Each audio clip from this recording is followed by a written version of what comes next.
अस्सलाम वालेकुम, मैं हूं आपकी मेज़बान अरूज मलिक। आप देख रहे हैं टीवी टुडे। उम्मीद है व्यूवर्स आप सब खैरियत से होंगे। आज हम मौजूद हैं अलीज़ेब फाउंडेशन में, जिसकी बुनियाद अदाकार मोहम्मद अली ने रखी और उनकी वफ़ात के बाद ये कार खैर को जारी और सारी उनकी जो ज़ौजा हैं ज़ेबा मोहम्मद अली साहिबा, उन्होंने रखा और यहाँ पे हीमोफीलिया थैलेसीमिया के बच्चों का इलाज किया जाता है। आइए आगे चलते हैं, आपको दिखाते हैं कि हीमोफीलिया थैलेसीमिया होता क्या है और इसका ट्रीटमेंट कैसे किया जाता है।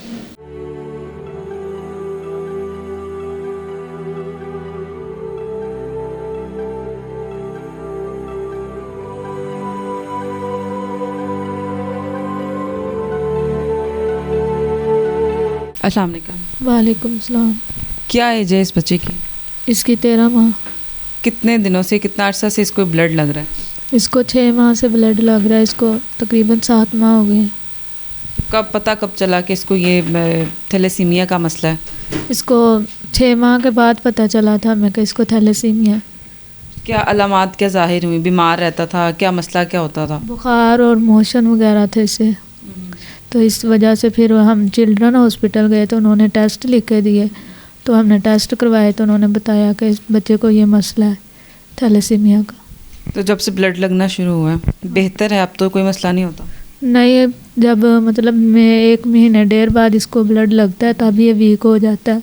खांसी, बुखार, मोशन वगैरह लगते हैं, फिर हम इसको ब्लड लगवा लेते हैं।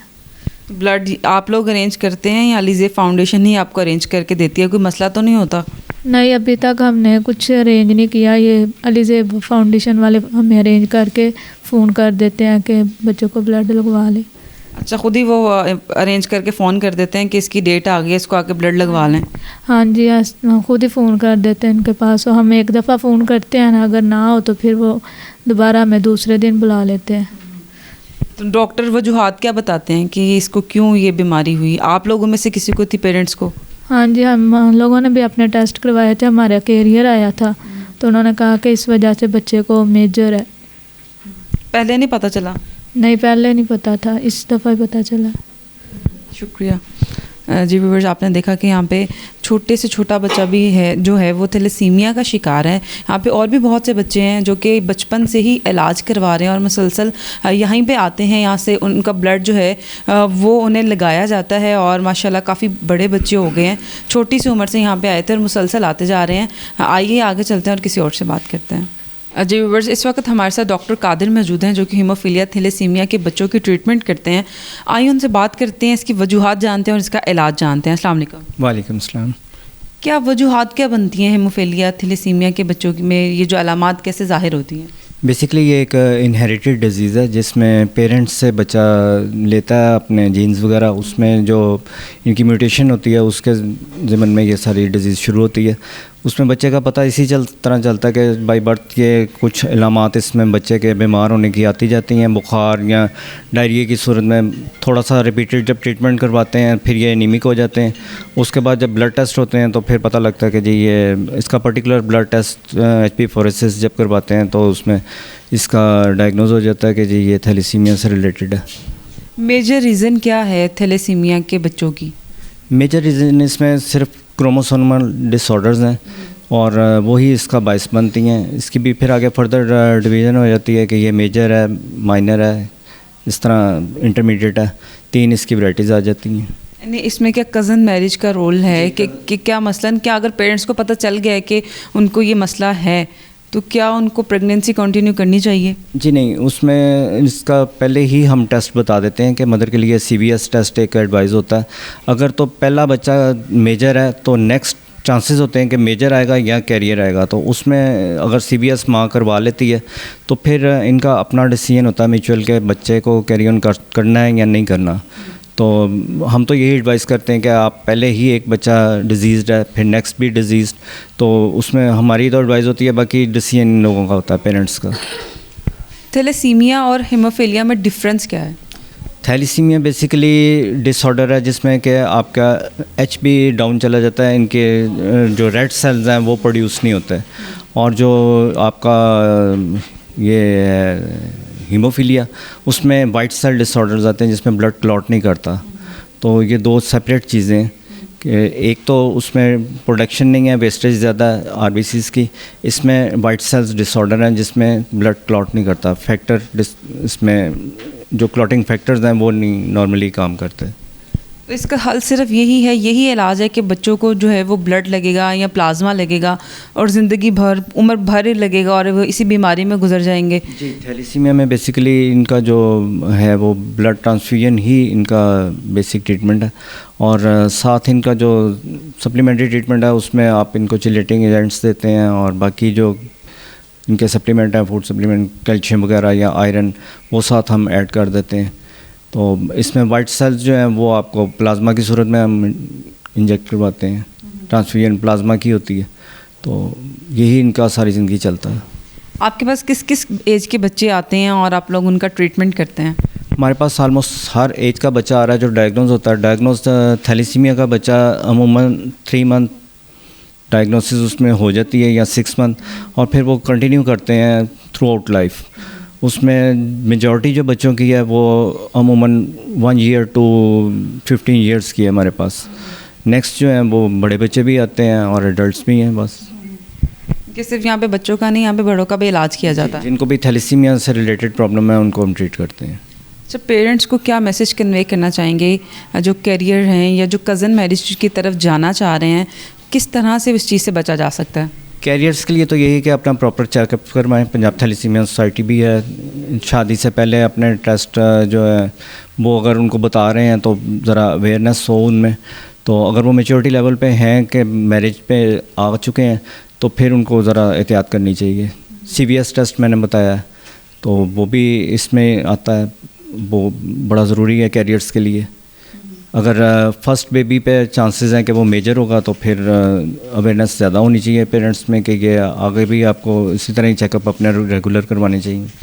क्या कुछ ऐसे बच्चे भी थे जो कि अब बिल्कुल ठीक हो चुके हैं? जी, ठीक से मुराद है कि उनकी लाइफ काफ़ी प्रोलॉन्ग है। ट्रांसफ्यूजन तो उनको बेसिकली मैंने बताया कि थ्रू आउट लाइफ चलती है, लेकिन उसमें फिर ये है कि उनका लाइफ स्पैन काफ़ी अच्छा है। हमारे पास काफ़ी सारे बच्चे हैं जो अबव 20 जा रहे हैं, एक हमारे पास हैं जो 45 तक जा रहे हैं। तो इसी तरह ही है लाइफ स्पैन, इसमें आपका इंक्रीज़ हो जाता है आपकी ट्रांसफ्यूजन्स पे या आप जो साथ अपना ट्रीटमेंट कैरी ऑन करते हैं उस पर। अलामात ज़ाहिर कैसे होना शुरू होती हैं? क्या बच्चे को क्या फ़ील होना शुरू होता है? बच्चा बाई बर्थ एक तो वीक होगा थोड़ा सा, दूसरा उसमें बीमारी ज़्यादा आपको सिम्टम्स उसमें आएंगे, जैसे बुखार रहता है या इसमें डायरिया अमूमन सबसे पहले इफ़ेक्ट करता है इनको, वो होता है। फिर कुछ बाज़ बच्चे आते हैं जिनको ब्रीदिंग प्रॉब्लम्स आती हैं, तो डिफरेंट इसकी अलामात आती हैं और इसका जो डायग्नोस है वो ब्लड ही आपको बताएगा और पर्टिकुलर टेस्ट इसका HbA4c है। बहुत शुक्रिया जी। व्यूअर्स, हमारे साथ डॉक्टर साहब मौजूद थे। अब हम यहाँ के एडमिनिस्ट्रेटर से बात करते हैं और जानते हैं कि उनको किन किन मुश्किलात का सामना रहता है ब्लड इकट्ठा करने में। जी व्यूअर्स, हमारे साथ इस वक्त उस्मान साहब मौजूद हैं, आइए उनसे बात करते हैं। अस्सलाम वालेकुम। वालेकुम सलाम। अच्छा, ब्लड इकट्ठा करने में किन किन मुश्किलात का सामना रहता है, क्योंकि हर एज के बच्चे हैं, तो क्या आसानी से ब्लड अवेलेबल होता है? ब्लड इकट्ठा करना जैसे आप कह रही हैं बहुत मुश्किल है। हम लोग स्कूल, कॉलेजेस, यूनिवर्सिटीज़ में ब्लड कैंप करते हैं, उसके लिए हम अपना इदारे का रिक्वेस्ट लेटर देते हैं, पहले उनसे परमिशन लेते हैं। मसलन VTI कॉलेजेस हैं, पहले उनके हेड ऑफिस से हमने परमिशन लेनी है। अगर वहाँ हेड ऑफिस से मिल जाएगी फिर हमने VTI कॉलेज की ब्रांचेस में जाना है, वहाँ से उनके प्रिंसिपल से परमिशन लेनी है। फिर हम अपनी टीम के साथ वहाँ जाते हैं, वो हमें डे बता देते हैं। फिर 1 बाय 1 हम क्लासेस में जाके उन्हें बताते हैं हम कहाँ से आए हैं, किस मकसद के लिए आए हैं, यानी कि सारा उन्हें बता के तो फिर हम उनसे ब्लड कलेक्ट करते हैं। और ब्लड जब जिस डोनर का हम ब्लड लेते हैं सबसे पहले उनके हम टेस्ट करते हैं, hepatitis B, hepatitis C, HIV, syphilis, कि इनमें कोई मसला तो नहीं है। अगर अल्लाह ना करे किसी में कोई डिज़ीज़ होगी तो हम उसका ब्लड नहीं लेते हैं। फिर ला के ब्लड हम अपने सेंटर में इसके कंपोनेंट्स बनाते हैं। रेड सेल जो है हम सेपरेट करके थैलेसीमिया के बच्चे को लगाते हैं, वाइट सेल हम हीमोफीलिया के पेशेंट को लगाते हैं और प्लेटलेट्स ब्लड कैंसर के पेशेंट्स को लगाते हैं। अब जैसे कि रमज़ान है तो क्या ब्लड इजीली अवेलेबल है? रमज़ान में बहुत मुश्किल होती है। स्कूल, कॉलेजेस, यूनिवर्सिटीज़ की छुट्टियां भी होती हैं, रमज़ान में वैसे भी कैंप नहीं लगते। और इससे पहले भी जैसे आपको मालूम है कि छुट्टियां चल रही थी, फिर पेपर स्टार्ट हो जाते हैं, तो हमें बहुत मुश्किलात का सामना करना पड़ता है। तो ब्लड कह लें बहुत मुश्किल से हम लोग इकट्ठा करते हैं। उसके लिए हमें लाहौर से बाहर दूसरे शहरों में भी जाना पड़ता है, जैसे कि साहिवाल हो गया, ओकाड़ा हो गया, फैसलाबाद हो गया, आरिफ वाला हो गया। दूर दूर शहरों में जाके भी हम कैंप्स करते हैं अपने अरेंज। अलीज़ेब फाउंडेशन जैसा कि आपको पता है थैलेसीमिया हीमोफीलिया के बच्चों की फ्री ट्रांसफ्यूजन कर रहा है। तो आपसे अपील है कि अपनी ज़कात, सदकात, खैरात अलीज़ेब फाउंडेशन को इन बच्चों की ज़िंदगियां बचाने में इनका साथ दें और अपनी ज़कात, सदकात, खैरात अलीज़ेब फाउंडेशन को जमा करवाएं।